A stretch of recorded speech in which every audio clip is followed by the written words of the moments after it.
무협 토크 주화인마 제 16경.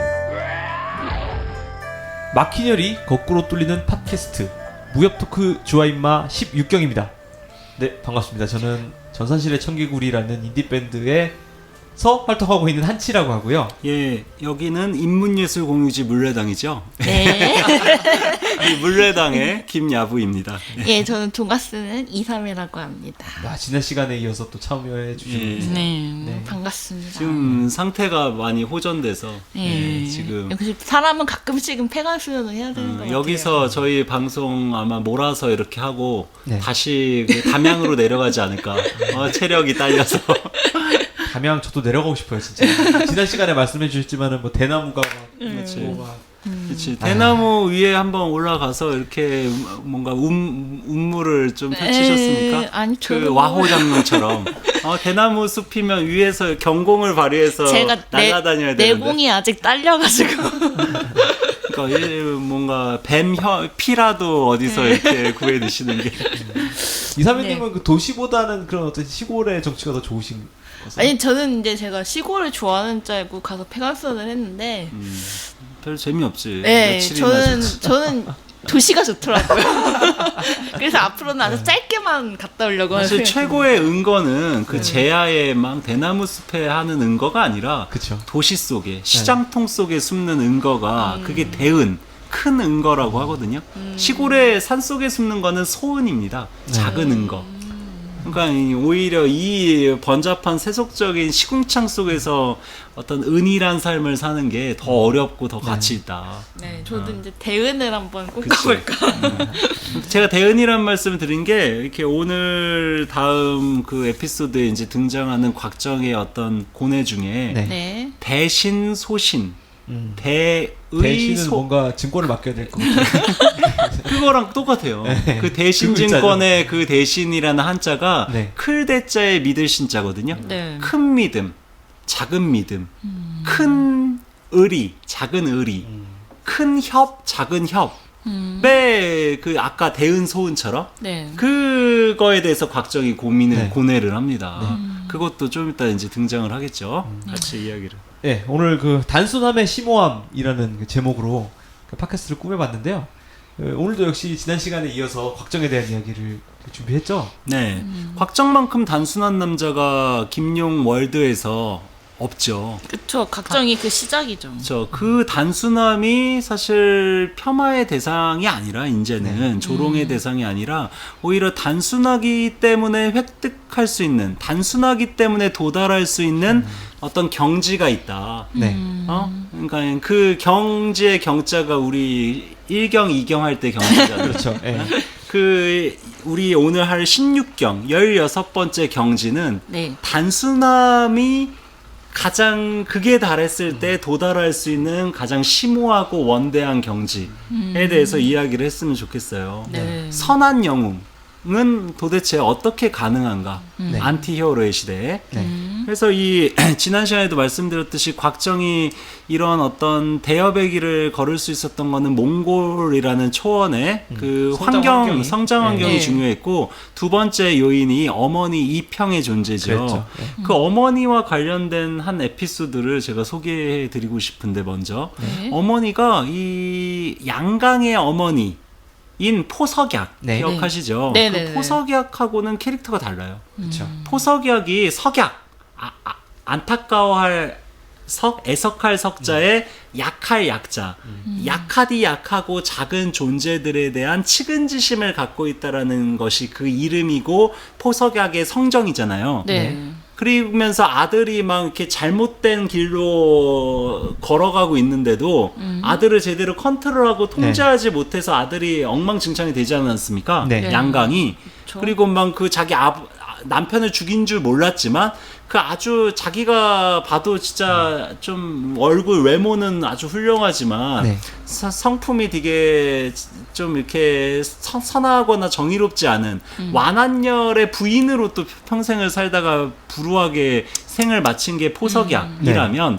곽정의 어머니인 이평은 포석약과 달리 일단 외모가 포석약만큼 네. 출중하지 않았기 때문에 완한열이 안 꼬셨을지 모르겠는데 단천덕이 쫓아다니다. 성품이 일단 포석약처럼 유약하지 않아요. 네. 포석약은 이름처럼 성격이 유약하고 부드러웠다면 이 평은 우리 옛날 시절의 어머니상이에요. 뭔가 생활력 강하고 뭔가 이렇게 온갖 이런 뭔가 어려운 밑바닥 생활 속에서도 아들을 이렇게 잘 키우려고 네. 온갖 고생을 다 하면서 아들을 뭔가 이렇게 윤리적으로 올바른 길로 걷게끔 뭔가 이렇게 어떤 롤모델이자 어떤 이런 지표로서 존재한 어머니상이랄까? 약간 한석봉의 어머니 같은 느낌이 드네. 그러니까 각정이나 양강이나 둘 다 아버지가 없는 상태로 컸다는 점에서는 공통점이지만 어머니 성격의 다름 때문에 네. 이평의 성격에 영향을 많이 받은 게 곽정입니다. 그래서 곽정도 어머니 이평처럼 강직하고 옳은 건 옳은 거고 아닌 건 아닌 거다라는 그 단순한 사고방식. 네. 사실 우리 현대사회는 모든 게 상대주의식으로 뭐 무조건 옳은 게 어디 있고 무조건 틀린 게 어디 있어. 상황에 따라 옳을 수도 있고 틀릴 수도 있지. 이런 사고방식이 횡행하는 시대잖아요.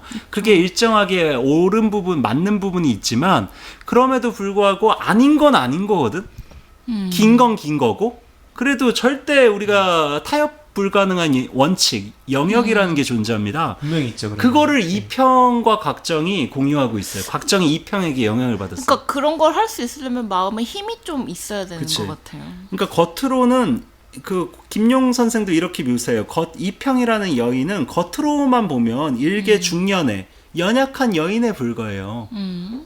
연약한 여인에 불과하지만 그 몽골의 그 대단한 대칸 징기스칸의 금빛 찬란한 장막 안에서 칼과 도끼가 사방에 번쩍이고 있는데 담담하게 대의가 무엇인지 올바른 어떤 정의의 길이 무엇인지를 아들에게 들려주고 있으니 여걸 중에 여걸이 아닐 수 없다라고 높이 평가를 합니다. 무공을 하나도 갖추지 못한 여인이에요.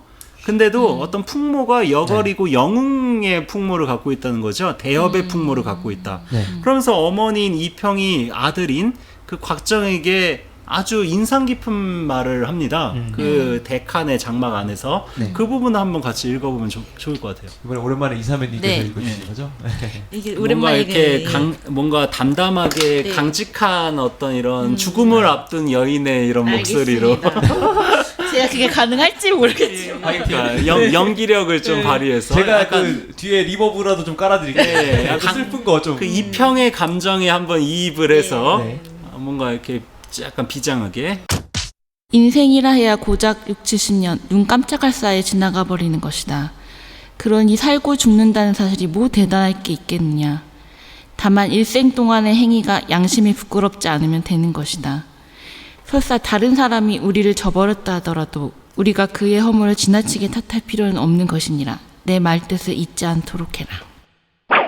되게 중전마마 느낌이 났어요. 힘들었습니다. 아, 고생했습니다. 근데 좋지 않습니까? 네. 저는 이 오히려 곽정을 우리가 이해하기 위해서는 이런 단순하면서도 뭔가 강직하면서도 담담한 옳은 건 옳은 것이고 아닌 건 아니다라고 사고할 수 있는 이런 윤리의 힘, 양심의 힘. 그리고 여기 보니까 다른 사람이 우리를 저버렸다 하더라도 우리의 그게 맞는다면 지나치게 탓할 필요도 없는 것이다 하는 게 그치. 자기의 마음의 힘을 굉장히 강조하는 것 같아요. 그런 게 되게 마음에 와닿네요. 읽으면서. 그렇죠. 이게 어떤 삶과 죽음, 저도 뭐 죽을 나이는 아니지만 이게 인생 살아오면서 이렇게 노인의 어떤 이런 노년에 이르게 되면 도달하게 되는 어떤 인생에 대한 해안이랄까? 통찰이랄까? 이런 게 여기 깔려 있는 것 같아요. 어차피 우리가 살아봤자 6, 70년이고 눈 깜짝할 사이에 인생은 끝날 거고 저희도 누가 먼저 죽냐의 차이는 있겠지만 앞으로 몇십 년 안에 다 이 세상에서 사라질 존재들이잖아요. 어차피 한 번 살다 죽는 건데 내가 살고 죽는다는 게 뭐가 대단한 일이냐는 거예요. 다 죽을 텐데. 그러니까 다만 일생 동안의 행위가 양심에 부끄럽지 않게만 산다면 일찍 죽고 누군 더 오래 살고 이런 거는 하등의 중요한 것이 아니다라는 거죠. 이 마음의 평생 동안의 행위가 양심에 부끄럽지 않으면 된다. 이 말이 사실 요즘 시대에 울리는 그 호소 울림이 있다고 저는 생각해요. 그 윤동주의 그 서시에서도 이런 죽는 날까지 하늘을 우러러 한 점 부끄럼 없기를 잎새이는 바람에도 나는 괴로워했다. 이런 구절로 시작하는 시가 있지 않습니까? 이것처럼 하늘을 우러러 한 점 부끄럼 없는 양심. 이게 오히려 우리 시대에는 이렇게 사라진 그렇죠. 너무 격화되고 너무 냉소받고 있는 이런 가치들이 아닐까. 이런 어떤 단순한 이런 그 정의의 감각이 이평으로부터 곽정에게 계승된 것이고, 이 말을 이평은 아들에게 담담하게 읊은 다음에 바로 자살하죠. 네. 깜짝 놀랐어요. 예, 그 부분도 아주 드라마틱한데, 왜 자살하냐? 자기가 살아있으면 자기를 볼모로 삼아가지고 징기스칸이 곽정에게 한족을 배반하는 일을 시킬 거거든. 네. 그래서 곽정의 입장에서는 효도 중요하고 어떤 충이라는 가치도 중요하지 않겠습니까? 네. 그 한족, 송나라를 배신할 수도 없고, 그렇다고 어머니의 목숨을 이렇게 도외시할 수도 없잖아. 네. 그 효와 충이 지금 갈등을 벌이는 어떤 상황이에요, 순간이에요. 그런 순간을 그거를 미리 이평은 그거를 알고 네. 자기 때문에 송나라를 배신하는 일을 자기 아들이 하게 되면 네. 그럼 평생 살아있는 것도 살아있지만 살아있는 게 아닌 게 되는 거죠. 좀비처럼 되는 거예요. 네. 얼마나 오래 사느냐가 중요한 게 아니라 짧게 살다 죽더라도 양심에 꺼리낌 없이 살아야지. 그러니까 너가 나 때문에 나라를 민족을 배신하는 꼴은 내가 못 보겠다는 거죠. 네. 차라리 내가 죽겠다. 그러면 얘는 곽정은 자기 어머니가 그 징기스칸 때문에 죽게 된 거니까 송나라를 위해서 살지 않겠습니까? 당연히. 그렇죠. 징기스칸을 때문에 나라를 배신하는 꼴을 미연에 방지하기 위해서 아들이 송나라를 배신하면 아들 곽정의 성정으로 그게 즐겁게 송나라를 배신하면서 부귀영화를 희희낙낙거리면서 누릴 캐릭터가 아니잖아요. 그런 점에서는 진짜 완한열의 포석역과 다르지. 확실히 비교가 되지. 네. 예. 그게 이제 제가 네. 첫 번째 강조드리고 싶은 곽정 성품의 내력. 네. 이게 두 번째 어머니로부터. 요인이라고 할 수 있고, 그리고 이 곽정이 이제 이 사조영웅전에 가장 대미를 장식하는 부분이 후반부 몇십 장에 다 응축돼 있어요. 네. 거기에 김용 선생이 영문을 통해서 도대체 뭘 얘기하고자 했는지, 사조 영웅전의 그 영웅이라는 그 개념을 어떤 식으로 뭔가 정의 내리고자 했는지, 그리고 이른바 무력과 폭력이 판치는 어떤 강호 무림의 세계 아니겠습니까? 네. 네. 거기서 무공에 대해서 의심하고 회의하는 장면들이 길게 서술되고 있습니다. 네. 그 뒷부분에서.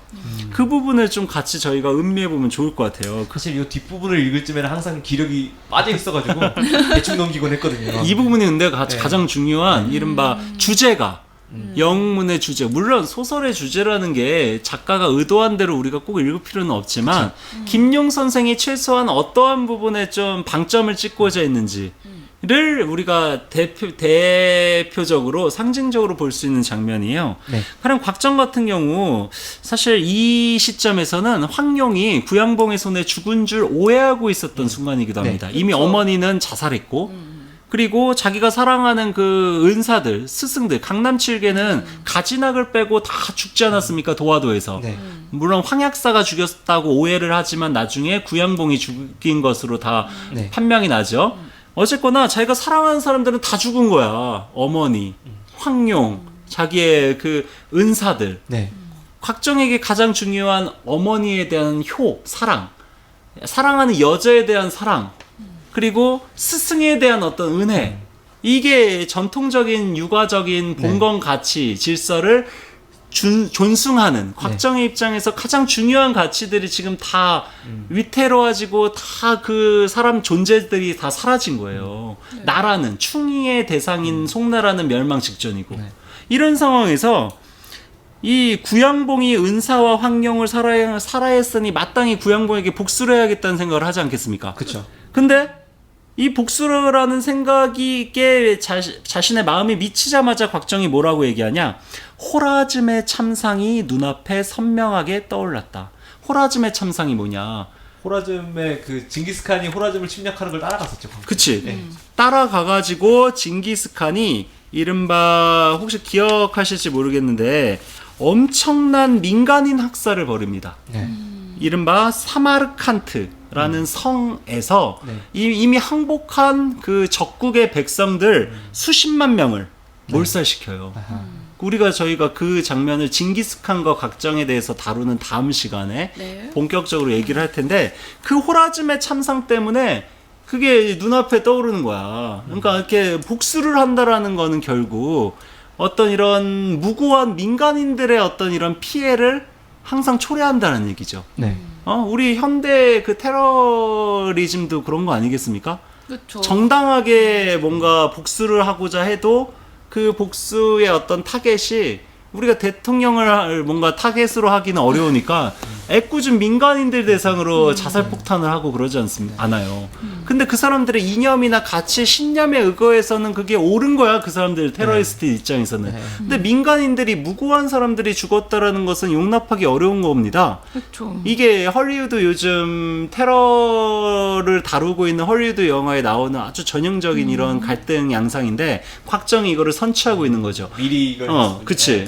역시 김용 선생이 앞서가신 분. 복수라는 것이 이렇게 뭔가 참혹한 어떤 무고한 백성을 죽이게 하는 네. 어떤 재앙을 초래한다면 이 복수라는 것이 반드시 옳은 일만은 아니다라는 성찰에 이르러요. 이게 이제 전형적인 이런 양산형 무협 소설의 복수를 무조건 정당화하는 이런 양상이랑은 결이 달라지는 거죠. 복수 자체에 대해서 회의하고 있다. 곽정은 그게 일단 저는 윤리적이고 되게 철학적인 이런 화두를 던지는 거라고 생각을 합니다. 어떤 피해 순환을 끊는 거잖아요. 그치. 그치. 네. 그래서 결국 뭐 구양봉에게 이런 제대로 된 복수를 못 하잖아요. 네.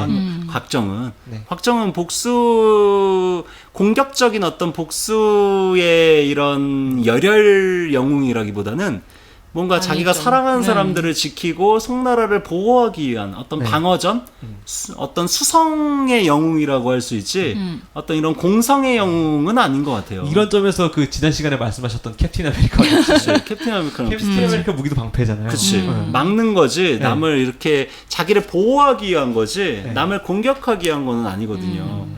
역시 캡틴 송나라. 그러니까 캡틴 송 좋네. 캡틴 송. 각정 캡틴 송이라고 불러도 되겠네. 네, 아무튼 예. 그런 사실 캡틴이 어떻게 보면 대엽이라는 의미랑도 통하지 않겠습니까? 네, 리더잖아요. 맞아요. 리더라는 네. 의미에서 그렇지. 네. 예.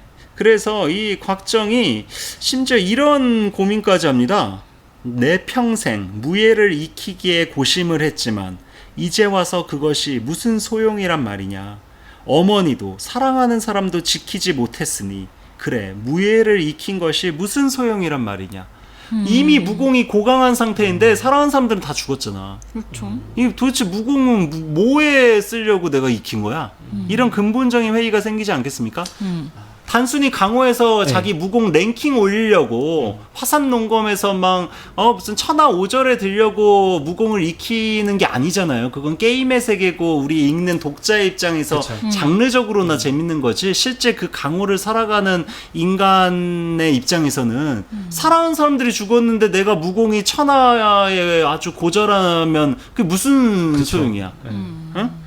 그러니까 이런 것 때문에만 괴로워해요. 그러면서 징기스칸에 대해서도 이런 얘기를 합니다. 그가 완한녀를 죽였으니 마땅히 좋은 사람이겠지만 나에게 송나라를 치라고 명령했다.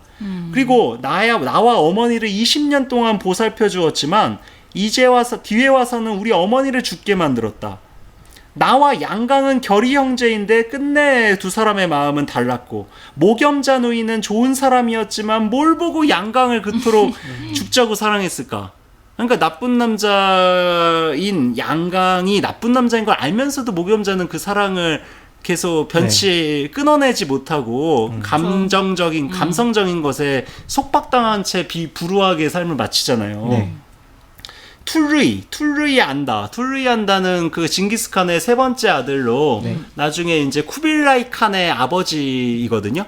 그 쿠빌라이 칸이라고 또 원나라를 이렇게 네. 아주 마르코 폴로에서 대단한 네. 이런 어떤 규모로 확장시킨 쿠빌라이 칸의 아버지가 네. 툴로이 안다라는 사람인데 그 사람이 곽정의 의형제거든. 네. 근데 지금 우리가 그토록 서로 친한 어떤 이런 형제 의기투합한 친구였지만 만약에 그가 병사를 이끌고 송나라를 공격해 온다면 나는 전쟁터에서 그와 사생결단을 벌일 수 있을까? 이런 의문을 또 해요. 아니다. 사람마다 모두 어머니가 있다. 이 부분이 제가 가장 가슴이 아팠어요. 10달 동안 어머니의 뱃속에 있다가 나아서도 천신만고 끝에 겨우 키워놓은 것이 사람인데 내가 어찌 다른 사람의 아들을 죽여 그의 어머니의 마음을 아프게 한단 말이냐. 나에게 내 어머니가 소중하듯이 누군가에게 그 자식이 아들이 딸이 소중하듯이 나에게 소중한 것처럼 누군가에게도 소중한 거 아니겠습니까? 근데 전쟁터에서는 우리가 이기려면 상대를 죽여야 되잖아요. 근데 상대를 죽인다는 것은 그 상대도 누군가에게는 사랑하는 사람이고 누군가의 사랑하는 남편이고 사랑하는 어떤 자식이고 사랑하는 가족이란 말이에요. 나에게 사랑하는 가족들, 내가 사랑하는 사람들이 소중하다면 저 적국의 그 군사들도 똑같이 나처럼 누군가에게는 소중한 존재일 텐데 내가 어떻게 이념이 다르다고 나라가 다르다고 어떻게 저들을 죽일 수가 있겠냐는 거예요.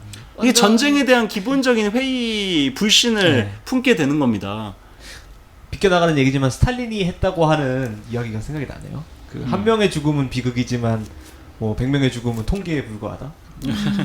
그런 얘기도 떠오르는데 아무튼 뭐 모든 사람들이 이런 마음만 많이 한 명을 죽이면 살인자지만 10,000명, 10만 명을 죽이면 영웅이 되는 시대 아니겠습니까? 그러니까 대량으로 사람을 많이 잘 죽이면 영웅이 돼요. 나폴레옹이든 무슨 대단한 전쟁 영웅들 있잖아요.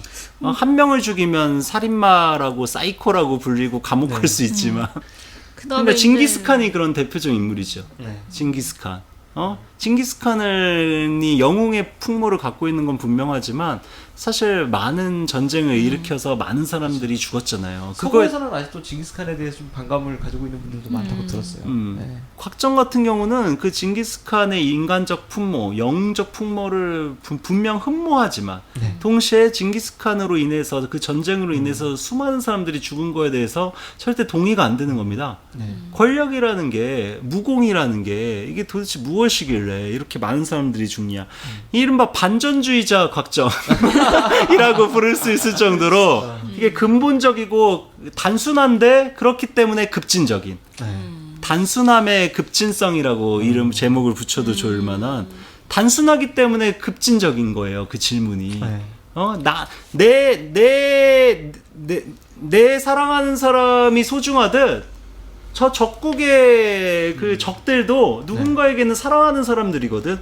너무 단순하고 당연한 얘기잖아. 맞아요. 근데 그거를 깊이 있게 심각하게 고민하게 되면 전쟁을 못 해요. 그래서 1차 세계대전 때 실제 적국을 상대로 총을 제대로 겨눈 병사들이 없었다고 합니다.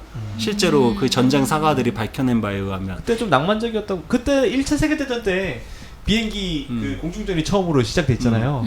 적군 비행기를 마주치면 거수경례하고 그랬더라고요. 서로.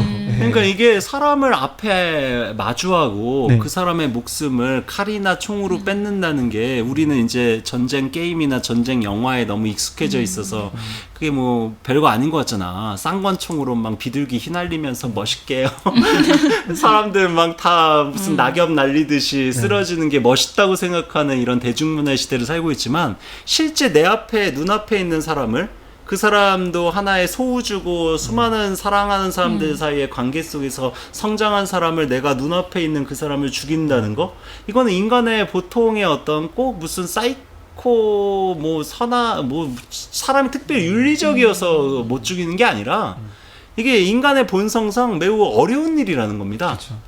그러면 이렇게 곽정이 전쟁까지 부인하게 되면 자기 힘에 대해서도 의문을 품게 되는 건 당연한 일이네.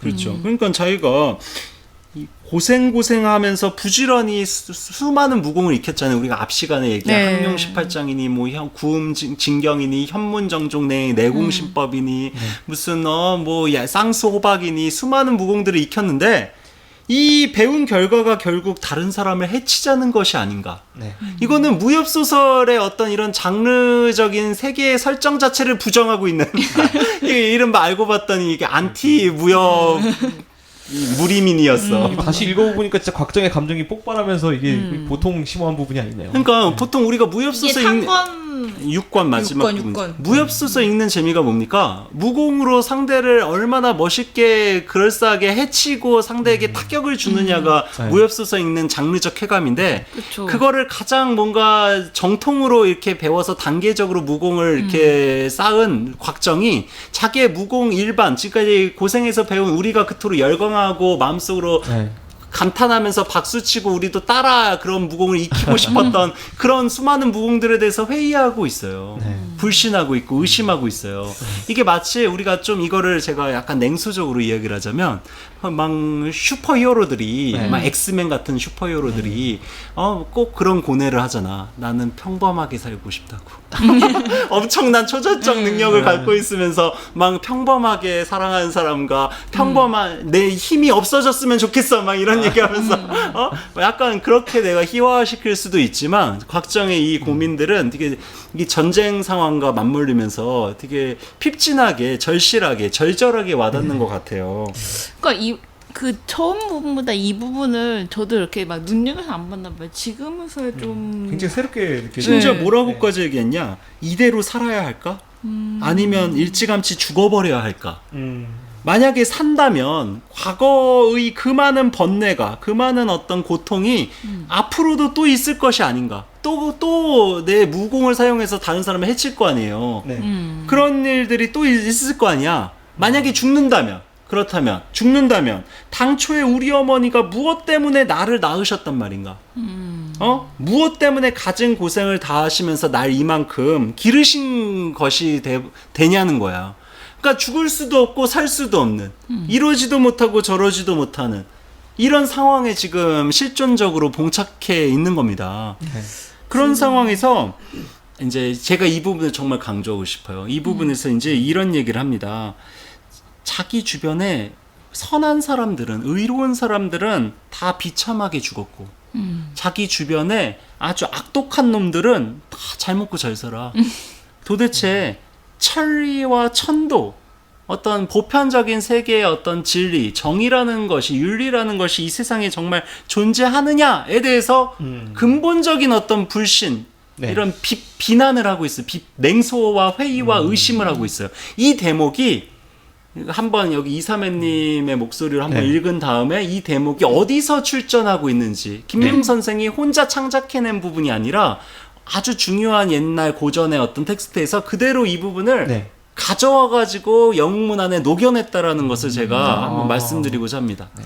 이번에도 리버브랑 뭐 임팩트 빠방에 넣어드릴 테니까 걱정하지 마시고 읽어주세요. 어머니와 여러 사부님들이 어렸을 때부터 의를 중히 여기고 신용을 지켜야 한다고 가르쳐 주셨다. 강남의 7 사부님이나 홍칠공은 모두가 의로운 사람들이었지만 한 분도 좋은 결과를 얻지 못했다. 구양봉이나 구천이는 의롭지 못한데도 유유자적하고 있으니 세상에 도대체 천리나 천도가 정말 있기는 한 것일까? 하나님이 정말 눈이 있는지 없는지도 모르겠구나. 강남 7개와 홍칠공은 의로운 사람들인데 다 비참하게 죽거나 아주 갖은 고생을 당해가지고 막 네. 홍칠공 같은 경우는 거의 불구가 됐거든요. 그렇죠. 그리고 구양봉이나 구천인 같은 이런 진짜 악독한 인물들은 아주 여전히 호의호식 누리면서 유유자적하게 강호를 막 자유롭게 떠돌아다니면서 이렇게 즐겁게 잘 살고 있어. 29만 원 가지신 분도 많죠. 그 얘기예요 지금. 그 얘기. 아니 참 주위를 한번 떠올려 보세요. 막 선하고 성실하고 의롭고 착한 사람들이 비참하게 살고, 가령 예전에 독립운동했던 사람들 후손들이 얼마나 네. 비참하게 삽니까? 친일했던 사람들 얼마나 후손들도 잘 먹고 잘 살아요. 네. 악독한 사람들이 오래 살아. 그리고 여러분 우리나라 그 대통령 했던 정치가들 중에도 좀 선하고 의로운 정치가들, 좋은 정치가들은 다 죽었고, 맞아요. 진짜 나쁜 놈들은 대통령들은 지금도 다 건강하게 어쩜 그렇게 정정한지 나이가 그렇게 많은데 어찌 그렇게 잘 먹고 몸도 건강하게 잘 늙고 있는지. 35억은 어디다 썼는지 모르겠어요. 그러면 이게 네. 우리가 갖고 있는 이 시대에 대한 어떤 이런 불신, 네. 이게 정의롭다고 해서 좋은 결과가 꼭 초래 보답으로 오는 건 아니구나.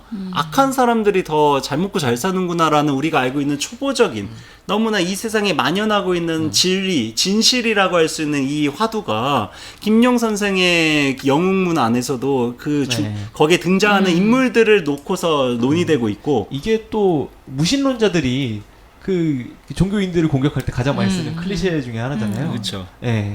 뭐 실제로 이런 갈등 때문에 그 종교를 잃으시는 분들도 있고 그렇지. 아니면은 또 뭐 여타 히어로 작품에서 히어로들이 안티 히어로로 각성하는 계기가 뭐 그치. 이런 경우가 많죠. 그치. 네. 여기서는 육아적인 기독교적인 종교가 아니라 육아적인 어떤 중세 동아시아 보편 종교, 네. 유교라는 보편 종교의 테두리 안에서 이러한 질문을 던집니다. 네. 그게 천도나 천리가 정말 있긴 한 것일까라는 걱정의 의심이죠. 천리는 하늘의 이치, 천도는 하늘의 도, 네. 하늘의 진리라는 뜻이거든요.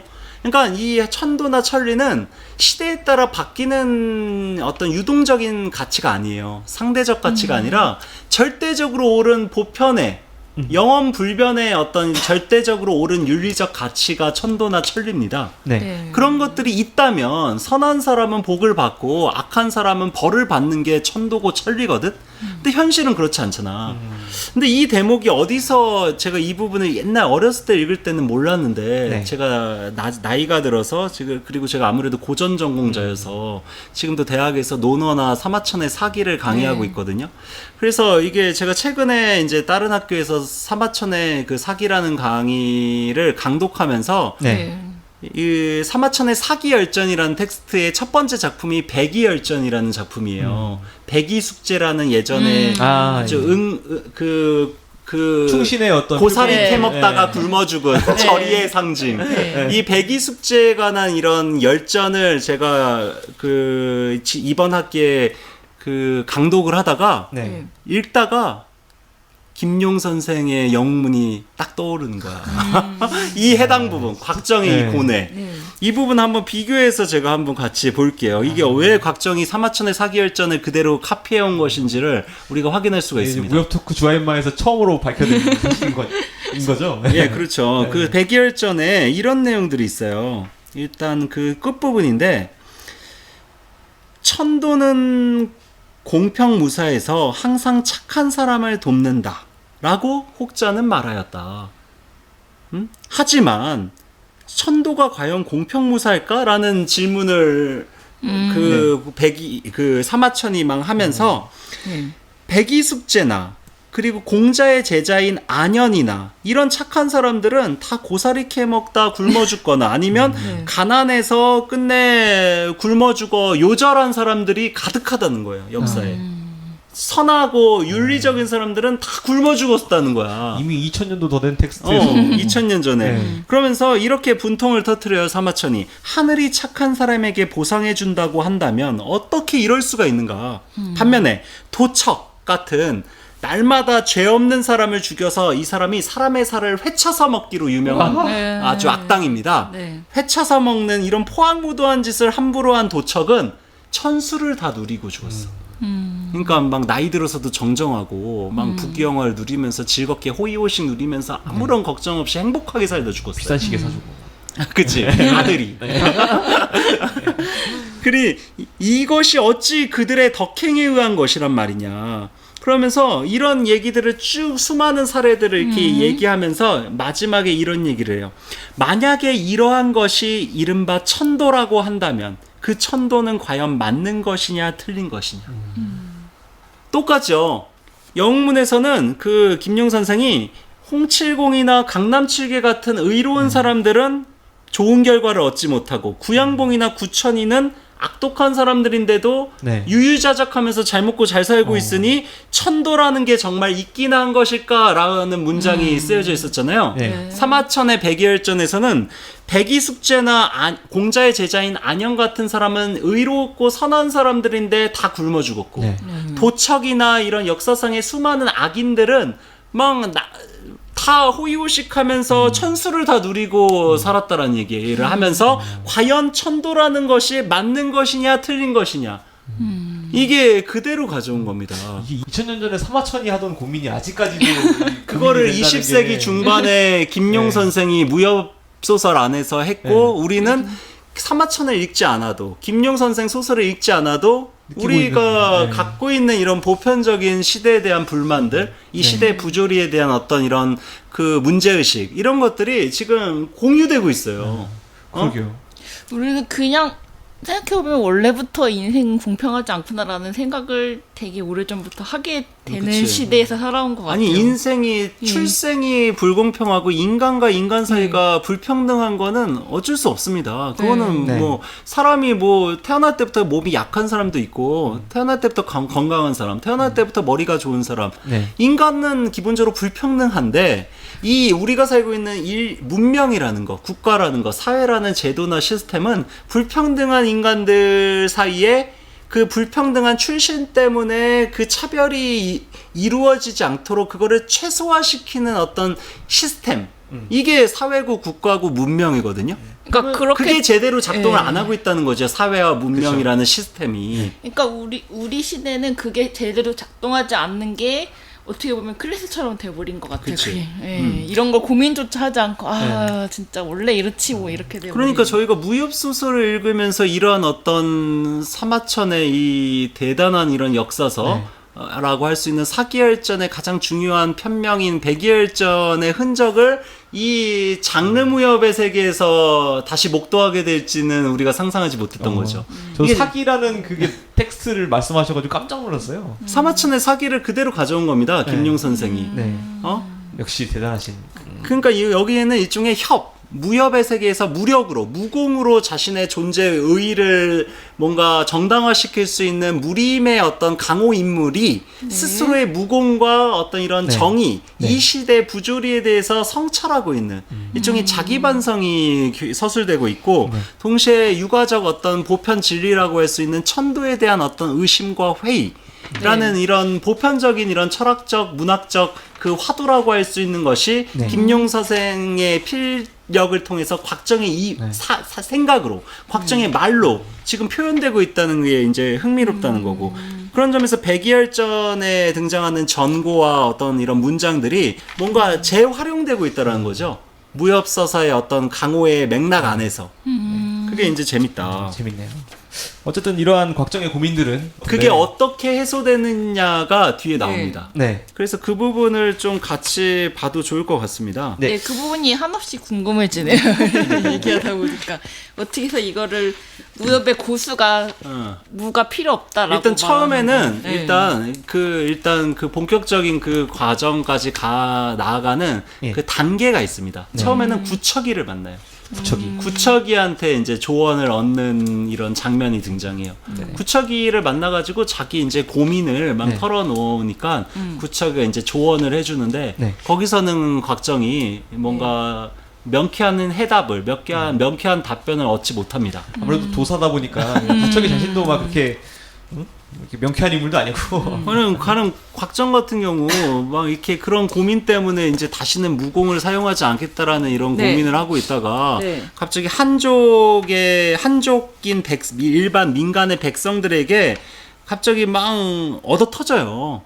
그 장면에서 구척이가 와가지고 구해주거든요. 네. 그 구척이가 막 이상한 거야. 너 무공이 지금 초절정인데 나보다 센데 어떻게 백성들한테 아무 무공도 익히지 못한 민가의 백성들에게 얻어 터지고 있냐. 그러니까 곽정이 자기 고민을 네. 막 이야기하는 겁니다. 그 고민 얘기하기 전에 자기는 아무 죄도 없는데 백성들이 와서 나를 때리더라. 그러니까 구척이가 너가 몽골 옷을 입고 있어서 지금 너가 몽골 군인인지 알고 백성들이 몽골에 대한 그 원한 감정 때문에 너에게 해코지하려고 한 것이다. 네. 라고 하니까 이제 납득이 되면서 얼마나 그 한족들이 몽골을 네. 증오했었는지를 네. 또 간접적으로 여기서 보여주면서 구척이의 어드바이스가 있는 네. 거죠. 그래서 구척이 어드바이스가 별로 이렇게 나름 이렇게 심오하기는 한데 곽정이 설득되지는 않아요. 네. 근데 구척이 어드바이스도 나름 되게 들을만합니다. 가령 이런 네. 얘기를 합니다. 자기의 이제 사부인 그 왕중양의 에피소드를 얘기해요. 네. 왕중양이 아시다시피 그 구음진경을 얻은 다음에 구음진경 때문에 사람들이 얼마나 많이 죽었어요. 그쵸. 그러니까 피바람이 구음진경을 없애버리려고도 하다가 결국 못 없애잖아요. 그러면서 뭐라고 제자들한테 얘기하냐? 물은 배를 띄울 수도 있지만 그 배를 엎을 수도 있다. 복이니 환히 하는 것은 모두 사람이 하기에 달렸느니라. 다시 말해 구음진경이 일종의 물 같은 거죠. 물. 사람들을 어떤 피바람으로 몰아붙일 수도 있는 어떤 악독한 재앙의 이런 물건이 될 수도 있지만 구음진경을 통해서 뭔가 좋은 일을 할 수도 있다는 얘기죠. 그렇기 때문에 자기 사부가 구음진경을 없애지 않았다. 그것처럼 무공이라는 것이 너 마음먹기에 달렸다. 뭐 이런 코멘트를 하는 겁니다. 네. 그러나 걱정한테는 씨알도 안 먹혔다. 실도 안 먹혀. 이게 아무래도 그 구척이부터가 제 생각에는 네. 구척이부터가 그 성정이 그러니까요. 곽정이 이렇게 흠모할 만한 성격은 아니야. 일단 되게 템포가 이 강하잖아요. 사람도 막 도사긴 화가 도사인데 뭔가 반도사적인 도사야. 그러니까 곽정이 막 이렇게 막 곰곰이 듣고 있다가도 네. 그 동사서동 남제북계 이런 무공 이 네 분의 무공이 가장 강하다 하지만 그 대단한 수준에 도달하려면 엄청난 고생을 해야 되지만 그 수준에 설령 도달했다 해서 그것이 저 자신에게나 다른 사람에게나 무슨 소용이 있겠냐라는 동일한 어떤 무공에 대한 회의를 똑같이 이야기하면서 구척이와의 대화가 종결돼요. 구척이는 효과가 없었다는 거지. 그럼 다음 어드바이서는 그 다음에 두 네. 번째 만나는 그 상담자는 황용입니다. 드디어 다시. 황용을 만나가지고 황용에게 또 똑같은 이런 고민을 털어놔요. 그러니까 황용이 뭐라고 얘기하냐? 무공이 강해질수록 마음은 오히려 불안하기만 한 게 사실이거든요. 어렸을 때 같지가 않아요. 그땐 무슨 근심 걱정이 있기나 했어요. 나이가 많아질수록 번뇌와 근심만 늘 뿐. 행복한 삶은 무공의 높고 낮음과는 아무런 관련이 없다라는 생각을 황용 또한 했다는 겁니다. 그러니까 여기서 황용은 구척이처럼 막 이렇게 구척이는 일종의 꼰대처럼 뭐가 옳은 거다라고 딱 이렇게 설득시키려고 했다면 황용은 곽정의 입장에 일정 부분 동조하는 동의를. 거죠. 그러니까 이게 아무래도 이게 연인과 사부의 차이기도 해. 사부한테 고민 상담하러 우리가 가면 사부가 너의 고민은 이렇게 하면 풀릴 것이다라고 조언을 해줄 거 아니야. 사실 무슨 답을 들을지 알면서 가는 친구도 그치? 있어요. 내가 몰라서 이런 고민을 하는 게 아니잖아. 네. 제자 입장에서. 네. 근데 연인이라면 만약에 여자친구가 남자친구에게 이런 고민을 털어놨다면 남자친구도 구척이처럼 할 거예요. 너 이렇게 하면 될 거야. 그러니까 방법을 제시해 주는 네. 거지. 해결 방법을. 네. 남자들의 언어가 그렇거든요. 그렇죠. 근데 여자들의 언어는 경청하고 공감해 주는 거. 그게 사실 여성들이 바라는 어떤 그 네. 대화의 기술이 대화 방식이기도 하거든요. 그게 맞나요, 남자들이 이 사람이? 그거를 못해. 남자들이 그거를 못해. 근데 황용은 네. 곽정의 고민을 그냥 있는 그대로 받아 안고 공감해 주는 겁니다. 사실 생각해 보니까 곽정 말이 틀리지도 않은 거야. 곽정의 말에 대한 어떤 곽정의 성품에 대한 전적인 신뢰가 있기 때문에 이런 네. 황용의 반응이 나올 수 있는 거죠. 네. 사실 여기 저도 공감이 많이 됐어요. 황용처럼. 사실 무공이 높다고 해서 행복해지는 거 아닙니다. 여기 뭘 대입해도 다 맞을 것 같아요. 뭐 돈이 많아져서 행복한 것도 아니고 뭐 지식이 나이가 많아서 많아질수록 근심과 번뇌만 늘어가는 것이지 우리가 어렸을 때처럼 행복한 맞아요. 삶이라는 것이 나이 들어서 다시 찾기는 어렵잖아요. 제가 집에 고양이 3마리를 키우잖아요. 네. 마지막 셋째 고양이가 지금 태어난 지 2달도 안 된 고양이잖아요. 최근에 들였는데 입양했는데 우리 첫째, 둘째는 다 10살이 넘어서 네.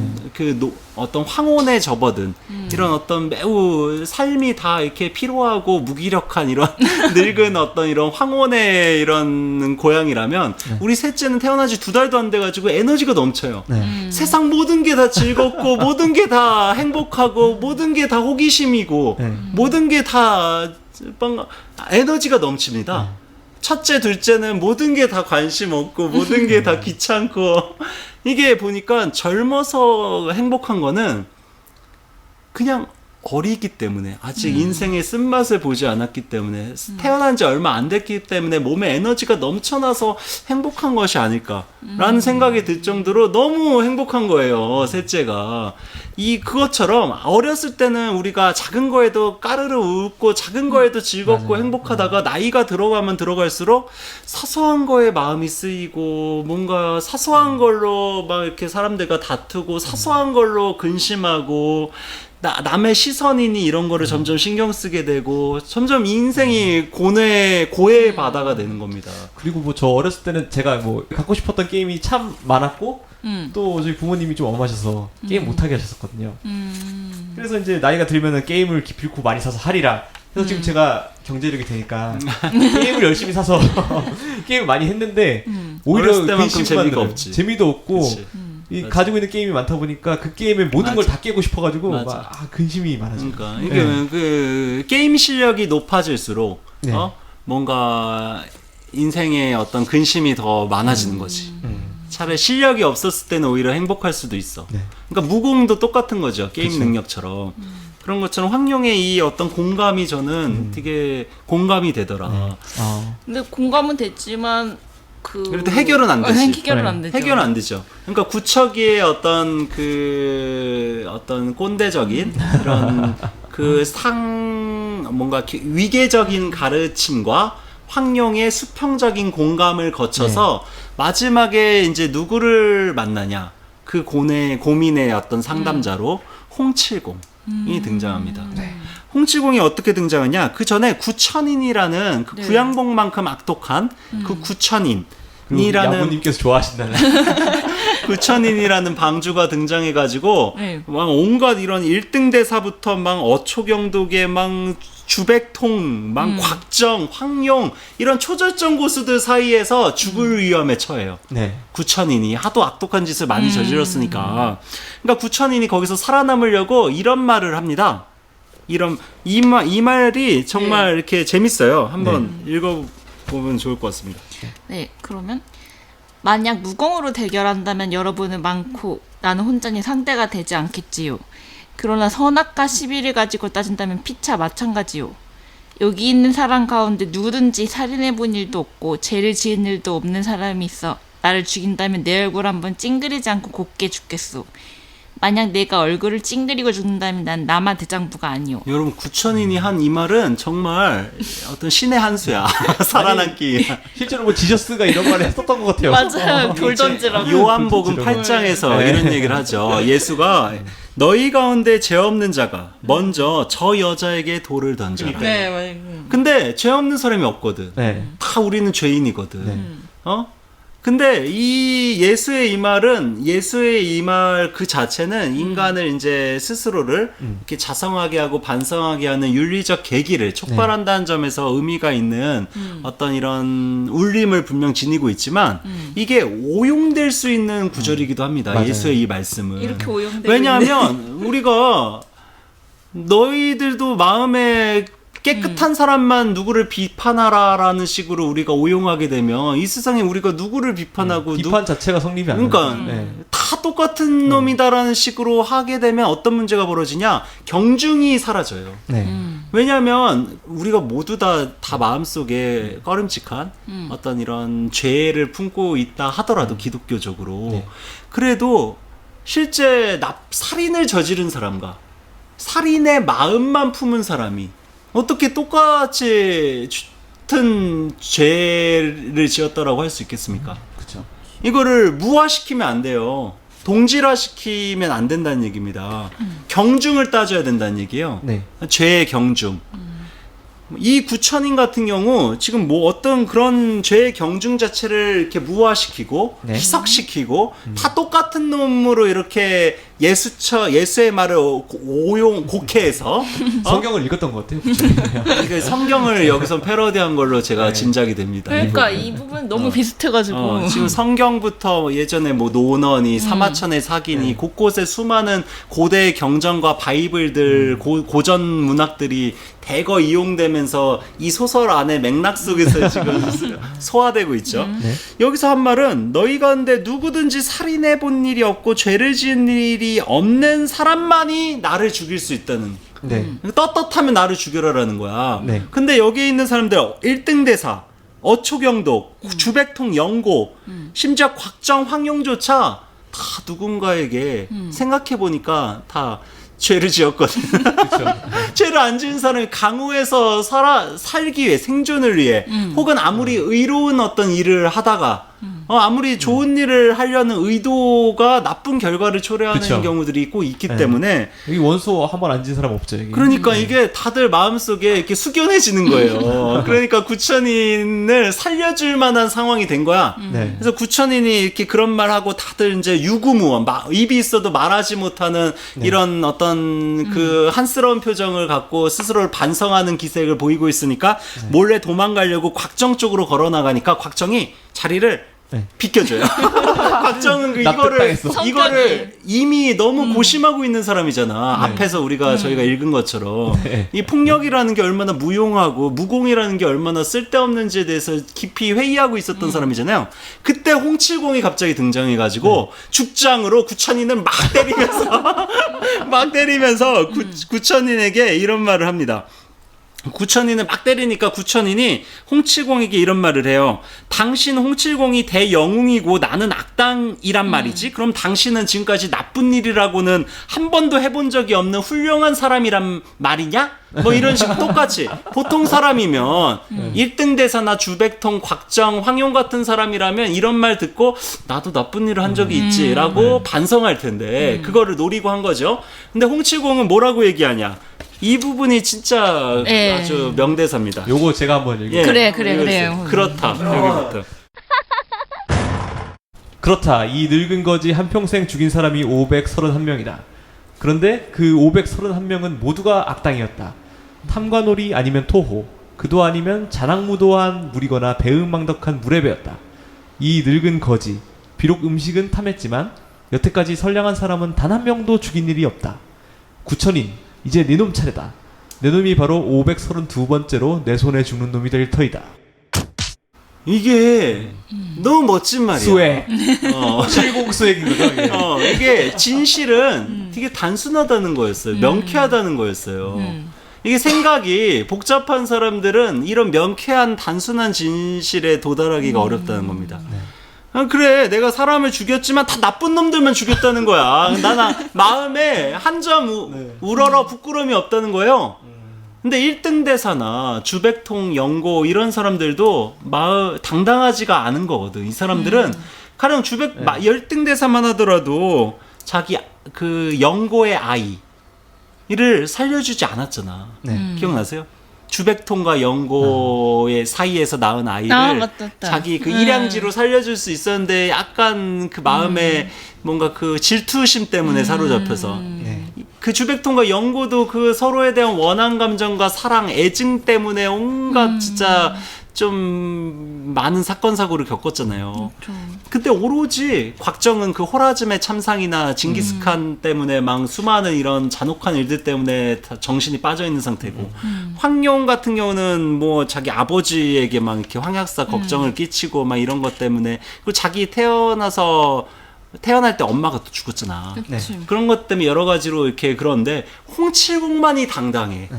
세상 천하에 하늘 위 이 땅 아래에 어디 하나 한 점 부끄러움이 없이 나는 진짜 대엽이지.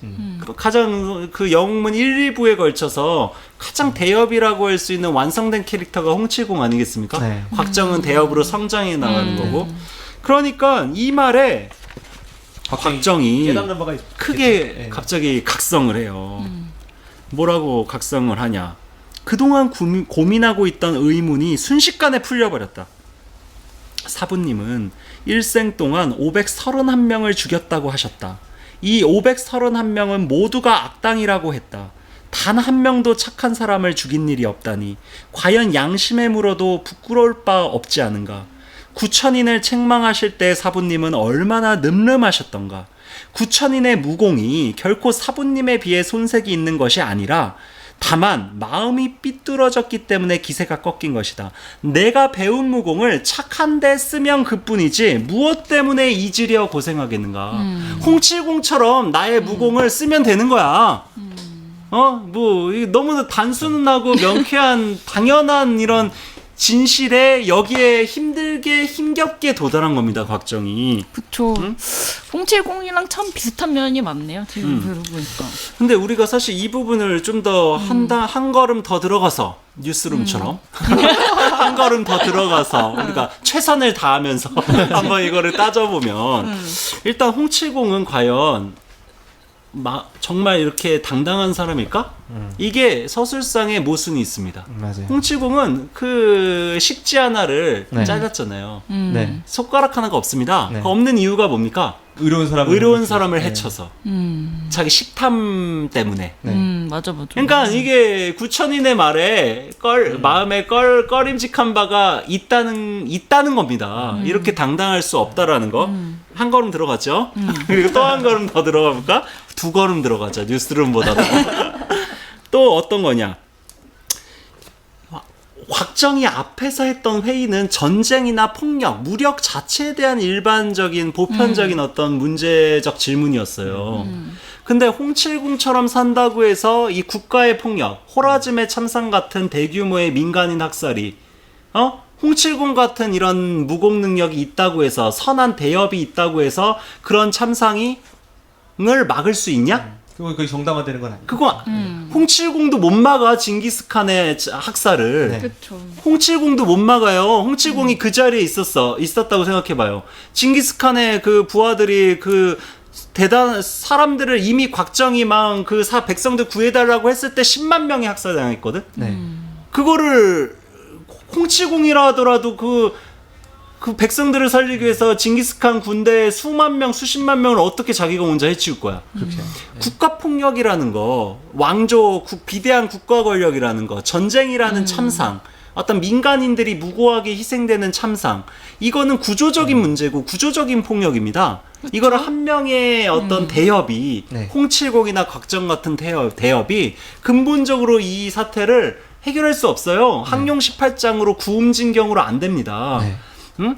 다시 말해서 그 징기스칸이 네. 곽정에게 이런 이런 제안을 합니다. 되게 귀가 솔깃한 제안. 저는 솔깃했어요. 너가 나를 도와서 송나라를 우리가 멸망시키면 너를 송나라의 왕으로 삼겠다. 저는 그때 받아라. 왜? 이게 송나라에 대한 배신이라고 곽정은 생각해서 절대 곽정 성품에 안 받잖아요. 근데 여러분 한번 생각을 해보시면 국가의 어떤 폭력을 종식시킬 수 있는 송나라라는 왕조는 이미 썩을 대로 썩었고 개판이었어요. 그쵸. 악비 장군처럼 위대한 한족 영웅을 죽인 것은 금나라나 몽골이 아닙니다. 왕이었지. 송나라 황제였지. 네. 그런 송나라의 위정자들이 개판이니까 백성들이 힘든 거거든요. 곽정이 정말 백성을 위하는 마음이 정말 있다면 단순히 송나라라는 왕조를 부흥시키고 유지시키는 게 중요한 게 아니라 그게 전부가 아니라 송나라를 새로운 어떤 왕조로 다시 혁신시키고 쇄신시키는 게 백성을 위한 더 큰 대업의 길이라고 저는 생각을 하거든요. 네. 오히려 송나라의 왕이 돼서 아니면 징기스칸의 이렇게 말에 일정하게 겉으로는 찬동하는 척하면서 정도전처럼 징기스칸을 축출해내고 몰래 암살하든가 그리고서 자기가 대칸이 되는 거야. 자기도 몽골 출신인데 징기스칸이 자격이 있죠, 예. 화쟁공주랑 결혼하고 심지어 총애했던 그 화쟁이랑 네. 결혼하고 징기스칸의 딸이랑 결혼하고 네. 황룡하고는 이렇게 몰래 썸 타면서 그러면서 천하를 자기가 뜻하는 바에 백성들이 살만한 좋은 이런 시대 세계로 네. 바꿀 수도 있는 거죠. 정두전도 했는데. 근데 곽정은 그런 정도의 사고력을 발휘하지는 못했고, 그리고 민중심의 백성이 정말 학살당하지 않는 어떤 이런 시스템, 네. 체제 자체를 만들려는 이런 노력, 민주적인 노력이죠. 근대적인 네. 어떤 시민사회의 노력, 이런 것들까지 당연히 가지 못했고, 이건 물론 곽정을 현대 기준으로 우리가 깎아내리려면 한도 끝도 없지만, 우리가 이제 2걸음 들어가기로 했으니까 단순히 홍칠공의 말에 그냥 네. 설득당해서 모든 문제가 말끔히 해결된다는 것은 아니하다. 네. 그렇게 단순하지 않다는 거예요. 곽정의 그 앞에서의 회의와 의심과 그 질문들은 그게 현대에도 적용될 만큼 급진적이고 본질적인 어떤 국가에 대한 폭력, 전쟁에 대한 어떤 문제 제기라는 점에서 좀 더 근본적인 지점에서 사회적 구조적으로 풀어나가야 될 어떤 대상이라는 거죠. 여기- 단순히 홍칠공처럼 그냥 대업으로서 이렇게 홍칠공처럼 살면 모든 문제가 해결된다? 이거는 어떻게 보면 단순하다는 겁니다. 여기서는 여기까지만 나갔지만 우리는 좀 더 나아갔으면 그치, 좋겠다. 우리는 뭐 두 걸음 이거죠. 들어가는 방송이니까. 하지만 뭐 홍칠공이 걱정에게 좀 깨달음도 이렇게 무시할 만한 당연하죠. 깨달음은 당연하죠. 네. 이거 자체가 이제 어떤 각성이고 어떤 매우 소박한 진실이죠. 그러니까 개인의 차원에서. 자기 안에 양심이 살아 있다면은 그치. 의미 없다는 거죠. 개인의 차원에서는 가장 단순하게 도달할 수 있는 최고치의 심오한 진실, 네. 진리적 어떤 경지라고 할 수 있는 게 이 홍칠공을 통해 깨달은 어떤 네. 것이고, 이게 사실 곽정이 그 신조협력 시대에 가서도 네. 양양성을 지키다가 결국 순국하게 되기까지 곽정의 어떤 이런 협의 베이스, 정신적 기저에 놓여 있는 아주 굳건한 어떤 네. 세계 태도가 바로 이 홍칠공의 말에서부터 이렇게 착실하게 안착된 것이다. 그러니까 어떻게 보면 내가 혼자 선하게 살아서 뭐하냐 하는 그 질문이나 내가 그 무공을 쌓아서 뭐하냐는 질문이랑 똑같은 것 같아. 그러니까 그치. 어쨌든 개인이 선하게 사는 거에 한계를 우리는 알지만 일단은 개인이 추구해야 될 방향이 여기에 그러니까 나왔다고. 이게 일종의 제가 좋아하는 옛날 영화 중에 20년 전 영화인데 파워 오브 원이라는 영화가 있어요. 그 아프리카에서 예, 인종차별에 반대하는 백인 히어로의 어떤 얘기인데 네. 정말 모처럼 들어보네요 그 영화. 그거 네. 정말 제가 그 영화 한때 좋아하거든요. 풍미, 네. 그 시대를 영화에 그 풍미했죠. 007의 다니엘 크레이그가 네. 악당으로 출연하거든요. 그 기숙사에서 완전 개깡패 파시스트로 등장하는데 아무튼 그 영화가 그 한 사람의 힘이라는 거 구조적이고 사회적인 아까 제가 장광 연설을 했는데 그런 측면들이 있지만 당연히 우리가 또 다른 시각에 생각하면 구조의 변화도 결국 한 사람의 힘으로부터 소박하게 시작하는 것이기도 하거든요. 네. 그런 점에서 곽정이라는 한 사람의 힘이 또 다른 곽정 같은 사람에게 감화를 시키고 그런 곽정과 같은 사람들, 양과 같은 사람들이 점점 늘어나다 보면 이게 세상이 근본적으로 바뀌게 되는 어떤 동력이 되기도 하는 거죠. 네.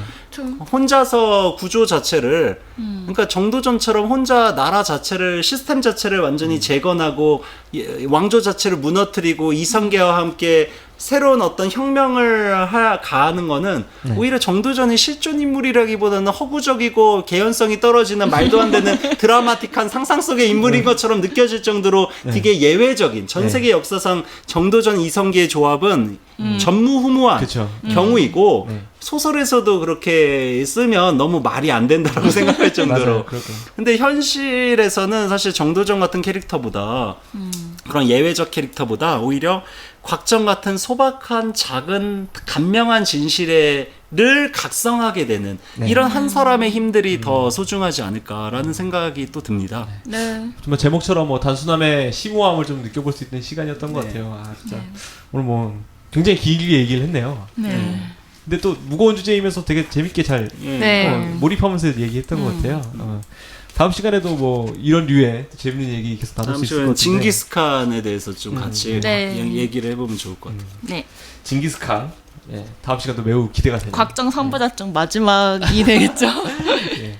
그러면 다음 시간을 기대하면서 이쯤에서 정리를 해보도록 하겠습니다. 네. 고생하셨습니다. 예, 네. 고생하셨습니다. 감사합니다. 다음 시간에 뵙겠습니다. 예, 준비요. 펄빈당도 녹색당도 아닌 물레당이 도대체 뭐죠? 당원증도 줍니까? 물레당은 인문학자와 예술가들이 모여 만든 물레동의 인문예술 공유지입니다.